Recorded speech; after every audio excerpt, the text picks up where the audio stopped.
লোকসভা নির্বাচনের আগে এই নির্বাচনী বন্ড কতটা ভোট বাক্সে প্রভাব পড়বে এই প্রশ্নটা উঠছে। কি মনে করছেন, এই প্রভাবটা কি পড়বে? সাধারণ মানুষ কি বুঝতে পারছে যে আদতে সাধারণ মানুষের ক্ষতি হয়েছে এর ফলে? দেখুন, লোকসভা ভোটে প্রভাব পড়বে কি পড়বে না, এটার মধ্যে আমরা কিন্তু নির্বাচনী বন্ডের ইস্যুটাকে নিয়ে যদি আগলে রাখি, আটকে রাখি, তাহলে বোধহয় ভুল করব। কারণ যদি নির্বাচনী বন্ডের ইস্যু নির্বাচনে যদি প্রভাব না ফেলে, লোকসভা ভোটে আমি ধরে নিলাম কোনো প্রভাব ফেলবে না, তাহলেও আমরা নির্বাচনী বন্ড আমাদের দেশের অর্থনীতির প্রশ্নে, প্রশাসনের প্রশ্নে, সরকার চালানোর প্রশ্নে যে ভয়ঙ্কর সুদূরপ্রসারী কালো প্রভাব ফেলে যাবে, এটা কেউ অস্বীকার করতে পারবেন না। ফলত লোকসভা ভোটের প্রভাব কতটা পড়বে বা পড়বে না, এই প্রশ্নটা দিয়ে কিন্তু এটা মাপা ঠিক হবে না। নির্বাচনী বন্ড দেশের ইতিহাসে সবচাইতে বড় একটা স্ক্যাম, এবং যে স্ক্যাম গোটা দেশের প্রশাসনটাকে আজকে প্রকাশ্যে নিয়ে আসছে এদের আসল চেহারাটা। ভারতীয় জনতা পার্টি, তৃণমূল, যে দলগুলো নির্বাচনী বন্ডের প্রশ্নে সবচাইতে বেশি লাভবান হয়েছেন, যারা ভারতের রাজনীতিটাকে বদলাতে চায়, ভারতের রাজনীতির অভিমুখটাকে বদলাতে চায়, সংবিধানটাকে বদলাতে চায়। যদি নির্বাচনী বন্ড সংক্রান্ত মামলায় সুপ্রিম কোর্টের রায়টা দেখেন, তাহলে দেখবেন যে খুব পরিষ্কারভাবে সুপ্রিম কোর্ট বলেছেন যে নির্বাচনী বন্ড সংক্রান্ত যে আইনি প্রভিশনস করা হয়েছিল সেটা অসাংবিধানিক, মানে সংবিধানের সঙ্গে সরাসরি সংঘাত করে, এবং সংবিধানের সাথে কোনো কিছু, কোনো আইন যদি সংঘাতের জায়গায় যায়, তাহলে সেই আইনটি সংবিধানের বিরুদ্ধে, অর্থাৎ অসাংবিধানিক বলে তাকে ঘোষণা করা হয়। নির্বাচনী বন্ড তেমনই একটি বিষয়, যেখানে কি হয়েছে, রাজনৈতিক দলগুলোকে যারা চাঁদা দেবেন তারা তাদের আইডেন্টিটি লুকিয়ে রাখবেন, এই জায়গাটা বলা হয়েছে। কেন লুকাতে হচ্ছে? কারণ রাজনৈতিক দলকে চাঁদা দেবার প্রশ্নে একটা সিলিং ছিল, সিলিং আছে। নির্বাচন কমিশনের নিয়ম অনুযায়ী ইলেকশন এক্সপেন্ডিচারের প্রশ্নে একটা স্ট্রিক্ট রুলস আছে, কত টাকা কোন নির্বাচনে ব্যবহার করা যায়। নির্বাচন কমিশন আমাদের দেশের, তারা একটা স্থির করেছেন বিভিন্ন সময়, বিভিন্ন কমিশন ছিল, ইন্দ্রজিৎ গুপ্ত কমিশন ছিল, তারা বিভিন্ন রিপোর্ট দিয়েছেন বিভিন্ন সময়। সেই কমিশনের রিপোর্ট থেকে বলা হয়েছিল যে ইলেকশনের ক্ষেত্রে মানি পাওয়ার এবং মাসল পাওয়ার তাকে যদি রোধ করতে হয়, তাহলে কালো টাকার প্রভাব নির্বাচনে আটকাতে হবে। অর্থাৎ কালো টাকা যাতে ঘুরপথে রাজনৈতিক দলের মাধ্যমে গিয়ে না সরকারি কাজের ক্ষেত্রে প্রভাব ফেলতে পারে। এটা যদি হয়, তাহলে যারা সরকার চালাচ্ছেন, যারা সরকারের থেকে লাভবান হতে চান, আমাদের দেশের একেবারে উচ্চ শ্রেণীর যারা উদ্যোগপতি রয়েছেন, বা যারা এই সরকারকে ব্যবহার করে নানা ধরনের সম্পদকে লুট করতে চান, ভারতের অর্থমন্ত্রী নির্মলা সীতারামন, যিনি বলেছেন নির্বাচনে আমি লড়ব না, আমার সেই রকম অর্থ নেই, আমি লড়তে পারবো না নির্বাচন, তার হাজব্যান্ড তিনি কালকে কি বলেছেন নির্বাচন সম্পর্কে আপনারা শুনেছেন, যে ইটস এ বিগেস্ট স্ক্যাম, এটা লুট করার প্রক্রিয়া। অর্থাৎ বিজেপি তোলাবাজি করবে, দেশের সম্পদ বিক্রি করা হবে, পাহাড় বিক্রি করা হবে, জঙ্গল বিক্রি করা হবে, ন্যাচারাল গ্যাস বিক্রি করা হবে। কৃষ্ণা গোদাবরী বেসিন আপনারা শুনেছেন, আপনারা শুনেছেন যে দেশের জঙ্গল জমি, এমনকি মানুষের ডেটা, যেটা আমরা বারবার বলছি, এই যে সিএ এর নামে, এনআরসির নামে, এনপিআরের নামে সাধারণ মানুষের ডেটা সংগ্রহ করা হয়। এটা বলা হয় আজকের পৃথিবীতে যে যার কাছে যত ডেটা আছে তিনি ততটা পৃথিবীকে নিয়ন্ত্রণ করতে পারবেন। ডেটা বা তথ্যের উপর নিয়ন্ত্রণ, এটা কিন্তু পৃথিবীতে যারা নিয়ন্ত্রক তাদের মূল ক্রাইটেরিয়া হয়ে যাচ্ছে। যে কারণে আপনারা দেখবেন আজকে পৃথিবীর যারা একদম 1, 2, 3, 4 যারা ধনকুবের আছেন, তাদের মধ্যে মার্ক জুকারবার্গ, ঠিক আছে, এলন মাস্ক, এদের কথা আপনারা দেখতে পান, তার কারণ এরা প্রত্যেকে ডেটার উপর কন্ট্রোল রেখেছেন। তো ডেটা কন্ট্রোল মানে এগুলোর মধ্যে দিয়ে যে ডেটা সেটাও তুলে দেওয়া। অথবা পশ্চিমবঙ্গে তৃণমূলের ক্ষেত্রে দেখলে যে আমাদের মানুষের যে বিদ্যুতের দাম, তার যে রেগুলেশন করার আইন রয়েছে, রেগুলেটরি অথরিটি আছে, তাকে একেবারে বুড়ো আঙুল দেখিয়ে ইউনিট পিছু বিদ্যুতের দাম বাড়ানোর জন্য তৃণমূল সরকার গোয়েঙ্কাকে ছাড়পত্র দিচ্ছেন। এবার এখানে প্রশ্ন আসে, গোয়েঙ্কাকে ছাড়পত্র দিচ্ছেন কেন দিচ্ছেন? হিসেব দেখেছেন আপনারা, আরপিজি গ্রুপ কত টাকা দিয়েছে তৃণমূল কংগ্রেসকে নির্বাচনী বন্ডের মাধ্যমে। এটা যদি সুপ্রিম কোর্টে যখন এই মামলাটি চলছিল, তখন দেশের যিনি সলিসিটর জেনারেল তুষার মেহতা, তিনারা আর্গুমেন্ট করেছিলেন, যদিও সে আর্গুমেন্ট টেকেনি ধোপে। ওনার আর্গুমেন্ট ছিল যে ইলেকট্রাল বন্ডে যারা টাকা দিচ্ছে তাদের আইডেন্টিটি ডিসক্লোজ হবে না। আইডেন্টিটি ডিসক্লোজ হবে না কেন? প্রশ্ন থাকছে, আইডেন্টিটি ডিসক্লোজ যদি না হয় তাহলে কে কাকে টাকা দিচ্ছেন, কে কার থেকে লাভবান হচ্ছেন, কে সরকারে এলে কার কতটা লাভ, এটা বুঝতে মানুষের অসুবিধা হবে। তাই আইডেন্টিটি ডিসক্লোজারটা খুব জরুরি।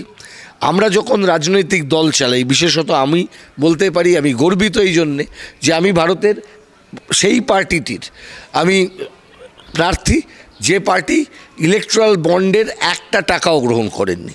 এটা প্রথম নয়, প্রতিবারই এরকম হয় যে নির্বাচন এলে সমস্ত রেকগনাইজ পলিটিক্যাল পার্টিকে বিভিন্ন কর্পোরেট টাকা দেয়।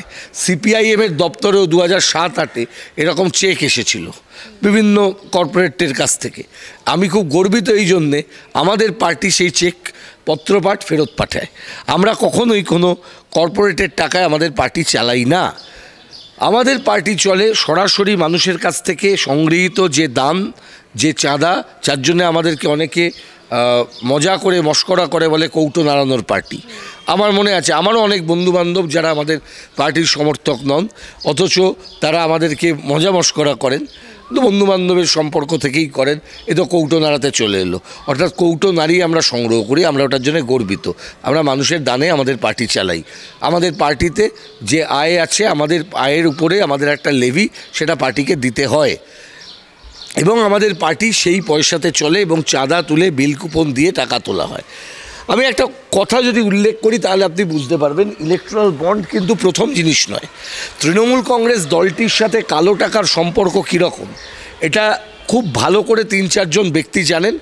তাদের মধ্যে কুণাল ঘোষ অন্যতম, তাদের মধ্যে অমিতাভ মজুমদার বলে একজন ছিলেন, তিনি অন্যতম।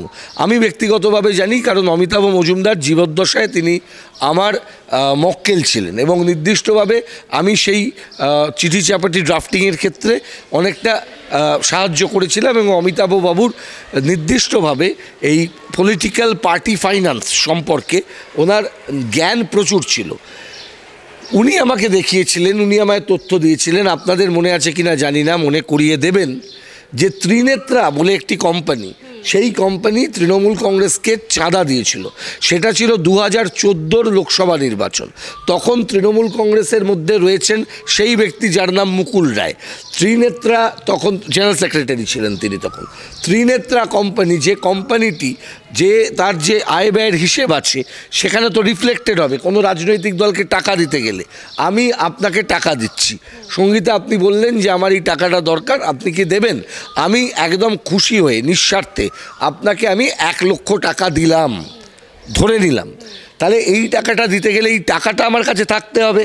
এই টাকাটা আইদার আমি রোজগার করব, আইদার এই টাকাটা আমার কাছে থাকবে নির্দিষ্ট সোর্স থেকে পাওয়া, অথবা আমি এটাও হতে পারে আমি আপনার জন্য খুব বিগলিত হয়ে আমি টাকাটা ধার নিয়ে দিলাম, ঋণ করলাম কোথাও থেকে, দিয়ে আপনাকে দিলাম।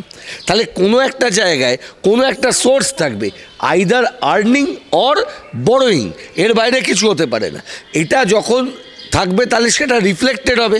আমি যদি সেই টাকাটা দিলাম, আপনাকে দিলাম, দিতেই পারি, সেই টাকা আপনাকে আমি দিচ্ছি, এটা যখন দেব তখন আপনার আয়ের ক্ষেত্রে এটা ঢুকবে, আমার ক্ষেত্রে ব্যয়ের ক্ষেত্রে ঢুকবে, কিন্তু এটা রিফ্লেক্টেড হবে। কোথায় রিফ্লেক্টেড হবে?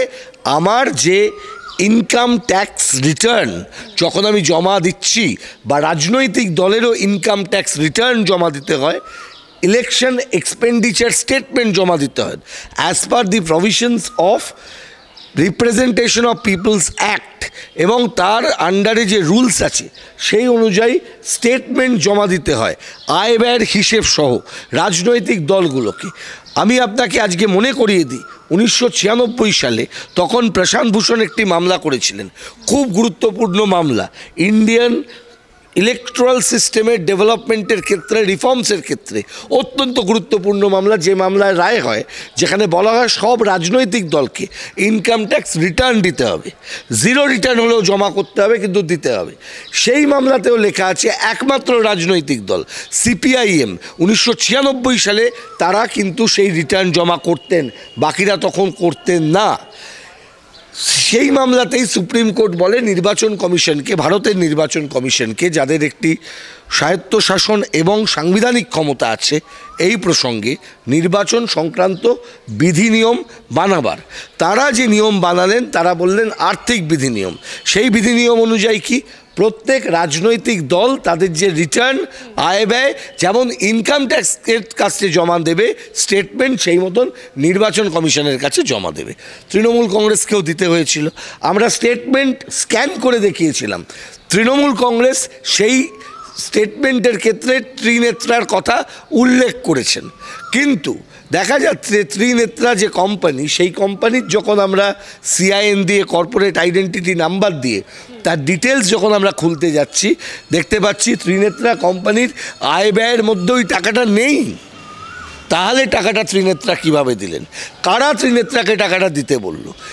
এই ক্ষেত্রে তৃণমূল কংগ্রেস দলটির সেই সময়ই জোড়াফুল প্রতীক চলে যাওয়া উচিত ছিল, ফ্রিজ করা উচিত ছিল নির্বাচন কমিশনের, করেননি। আমি নিজে একটা লেখা গণশক্তি পত্রিকাতে 2015-16 সালে একটি লিখেছিলাম পোস্ট এডিটোরিয়ালে, তৃণমূল কংগ্রেসের কালো টাকা এবং নির্বাচন কমিশনের ভূমিকা। এই যে গ্র্যাজুয়াল ইরোশনটা হচ্ছে, এটা কিন্তু ভয়াবহ। রাজনৈতিক দলগুলোকে আজকে কর্পোরেট দখল করতে চাইছে, যার জন্য দেখবেন কোটিপতি সাংসদদের সংখ্যা বাড়ছে, কোটিপতি সাংসদদের সংখ্যা বাড়ছে লোকসভায়, সাধারণের কথা বলা ব্যক্তিদের সংখ্যা কমছে। 2009 সালের আগে, এটা আমার কথা নয়, তুমি সঙ্গীতা যদি পি সাইনাথের একটা ইন্টারভিউ দেখো তাহলে বুঝতে পারবে, সেখানে উনি দেখিয়েছেন যে 2009-এর আগের নির্বাচনে এমনকি বড় বড় কেন্দ্রে, মুম্বাই শহরের মধ্যেকার কেন্দ্র, সেখান থেকেও হয়তো কোনো ট্রেড ইউনিয়ন নেতা তিনি জিতে যেতে পারতেন, কারণ মানুষের জোরটা তখন রিফ্লেক্টেড হতো। কিন্তু 9-এর পর থেকে আমরা দেখলাম সারা দেশের নির্বাচনী ব্যবস্থায় রাজনৈতিক দলগুলোকে কর্পোরেট দখল করতে শুরু করে দিল। এটা সাধারণ মানুষের জন্য ক্ষতিকর তো বটেই। তার জন্য রাজনৈতিক দল এমন একটি বিষয় আমাদের দেশে, এটা মাথায় রেখো, রাজনৈতিক দল আমাদের সংবিধান কিন্তু কোথাও ডিফাইন করেননি। কারণ করেননি, তার কারণ রাজনৈতিক দল হচ্ছে জনগণের চিন্তা ভাবনা, চেতনা, আদর্শের আধার। রাজনৈতিক দল বিতর্ক করবে, রাজনৈতিক দল প্রশ্ন তুলবে, রাজনৈতিক দল তাদের বক্তব্য রাখবে, রাজনৈতিক বক্তব্য রাখবে। কিন্তু সেই রাজনৈতিক দল তাদের বক্তব্য যদি না রাখতে পারেন, যদি তারা যদি বিক্রি হয়ে যান, একদম কথাটা আমি বললাম বিকৃত, কয় রফলা দীর্ঘিত আর বয়হস্যই কয়রিত, বিকৃত হন এবং বিকৃত হয়, এটা কিন্তু খুব মাথায় রাখার দরকার। রাজনৈতিক দলের এই ইরোশন যদি ঘটে তাহলে জানবেন সংবিধানের আর কিছু পড়ে থাকে না। তাহলে সিস্টেমটা কিন্তু আমরা আস্তে আস্তে আস্তে আস্তে আমরা দেশটাকে কর্পোরেটের কাছে, বৃহৎ পুঁজির কাছে আমরা কিন্তু পুরোপুরি সারেন্ডার করে দিচ্ছি। 2014 ঘটনা আপনি তুলে ধরলেন, কিন্তু এখনের কথাও যদি আমরা বলি, নির্বাচনী বন্ডে এমন অনেক সংস্থা যারা এই চাঁদা দিয়েছে নির্বাচনী বন্ডের মাধ্যমে, যাদের নেট ওয়ার্থ কম কিন্তু তাদের চাঁদার পরিমাণটা অনেক বেশি। সেটাই তো আমি বললাম, নেট ওয়ার্থ, এই যে ত্রিনেত্রা কোম্পানির কোনো রোজগার ছিল না, তার আয় ব্যয়ের হিসেবের মধ্যে এই টাকা নেই। আইদার তোমায় ধার করতে হবে, নয় তোমায় রোজগার করতে হবে, নয় সেভিংস ব্যালেন্স দিতে হবে, কিছু একটা করতে হবে, কিন্তু that has to be reflected in your income tax return. যেখানে আপনি দিচ্ছেন সেখানে আয় ব্যয়ের হিসেব থাকবে, ছক থাকবে, আয় ব্যয় মেলাতে হবে, এই রিটার্নে থাকতে হবে। রিটার্নে যদি সেটা রিফ্লেক্টেড না হয় তাহলে এটা বুঝতে হবে ইনকাম বহির্ভূত। ইনকাম বহির্ভূত যদি কিছু হয় তাহলে সেটা বিপজ্জনক। এটা যদি রাজনৈতিক দলের ফান্ডিং যদি এটার মাধ্যমে হয়ে থাকে তাহলে রাজনৈতিক দলে সরাসরি কালো টাকা ঢুকে যাবার একটা জায়গা। কালো টাকা রুখবেন বলেছিলেন প্রধানমন্ত্রী। কে বলবে কালো টাকা রোকবার কথা বলেছিলেন? কত কালো টাকা ফেরত এসছে? আসেনি তো। বরঞ্চ আমরা দেখেছিলাম ডিমনিটাইজেশন যখন হয়েছিল সেই দুদিনের রাত্রে কোঅপারেটিভ ব্যাঙ্কগুলোকে ছাড় দেওয়া হয়েছিল, ওই দুটো দিন খালি ছিল। আহমেদাবাদ কোঅপারেটিভ ব্যাঙ্ক, সভাপতির নাম জেনে নিন যে কেউ, সেই কোঅপারেটিভ ব্যাঙ্কে 11,000 কোটি টাকা দুরাত্রে জমা পড়েছিল বলে সেই সময় খবর বেরিয়েছিল। রবিশ কুমারের করা রিপোর্ট আছে এই নিয়ে, সেগুলো দেখুন, দেখলেই বুঝতে পারবেন। নরেন্দ্র মোদী, অমিত শাহ আজকে বিজেপির ওই যে সাইনবোর্ডটাকেও কর্পোরেটের কাছে বিক্রি করেছে। এরা কর্পোরেটের কেনা একটা রাজনৈতিক দল, কর্পোরেটের গোলাম একটা রাজনৈতিক দল। অন্যদিকে তৃণমূল কংগ্রেসও তাই। এরা ওই ছকের বাইরে বেরোতে পারছে না।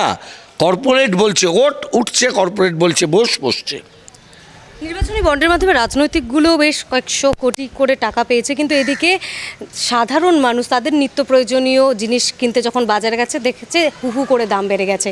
দুধের দাম হোক বা নিত্য প্রয়োজনীয় জিনিস, ইলেকট্রিকের দাম। প্রথম প্রশ্নটা যেটা করলে, সাধারণ মানুষের উপর এফেক্ট করবে কি করবে না, প্রশ্নটা স্বাভাবিকভাবেই সাধারণ মানুষকে চিন্তা করার জায়গায় নিয়ে যেতে হবে। আমরা যাচ্ছি, সেই কথা বলছি বারবার করে। বামেরা কিভাবে আন্দোলন করবে এর প্রতিবাদে?